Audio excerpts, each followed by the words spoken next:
8ই জানুয়ারি গঙ্গাসাগর মেলার উদ্বোধন করবেন মুখ্যমন্ত্রী। মেলার শেষ মুহূর্তের প্রস্তুতি খতিয়ে দেখছে পুলিশ ও প্রশাসনের আধিকারিকরা।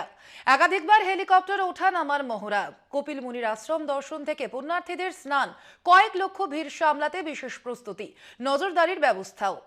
দফায় দফায় প্রস্তুতি খতিয়ে দেখছেন পুলিশ ও প্রশাসনের আধিকারিকরা। মুখ্যমন্ত্রীর সফরের আগে হেলিপ্যাডে ওঠানামার মহড়া হেলিকপ্টারে।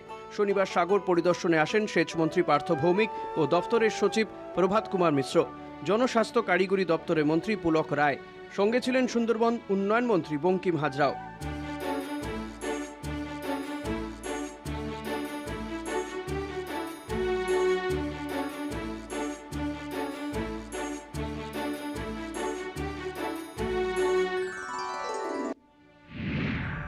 8ই জানুয়ারি শুরু গঙ্গাসাগর মেলা।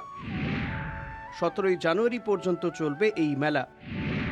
15ই জানুয়ারি রাত থেকে 16ই জানুয়ারি সকাল পর্যন্ত চলবে পুণ্য স্নান। আনুমানিক প্রায় 40 লক্ষ মানুষের সমাগম হতে পারে এবারের মেলায়। পুণ্যার্থীদের জন্য পরিবহনে বিশেষ ব্যবস্থা রাখা হয়েছে। 2250টি বাস, 66টি অতিরিক্ত ট্রেন চলবে এবারের সাগর মেলায়। শিয়ালদা থেকে পুণ্যার্থীদের জন্য স্পেশাল ট্রেন। মেলা চত্বরে 1150টি সিসিটিভির মাধ্যমে চলবে নজরদারি। জলপথে বিশেষ নজর রাখতে ব্যবহার করা হবে ইসরোর প্রযুক্তি। জলপথে স্যাটেলাইট ট্র্যাকিং এর ব্যবস্থাও থাকছে। জেলা প্রশাসনের পক্ষ থেকে কিউআর কোড ব্যবস্থা রাখা হয়েছে। কিউআর কোড মোবাইলে স্ক্যান করে একাধিক পরিষেবা পাবেন পুণ্যার্থীরা।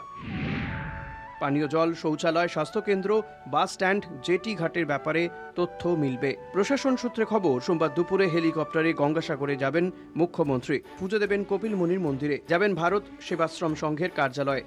কপিল মুনি মন্দিরে প্রধান পুরোহিত জ্ঞানদাস মোহান্তের সঙ্গেও দেখা করবেন। এছাড়া সুন্দরবন উন্নয়ন দপ্তরের মাধ্যমে পাথর প্রতিমা ও নামখানা ব্লকে 2টি সেতুর উদ্বোধন করবেন। সাগরে গিয়ে জনস্বাস্থ্য কারিগরি দপ্তরের ভবন উর্মি মুখরে থাকবেন মুখ্যমন্ত্রী। সেখানেই মেলার প্রস্তুতি নিয়ে বৈঠক করবেন। কলকাতা টিভি।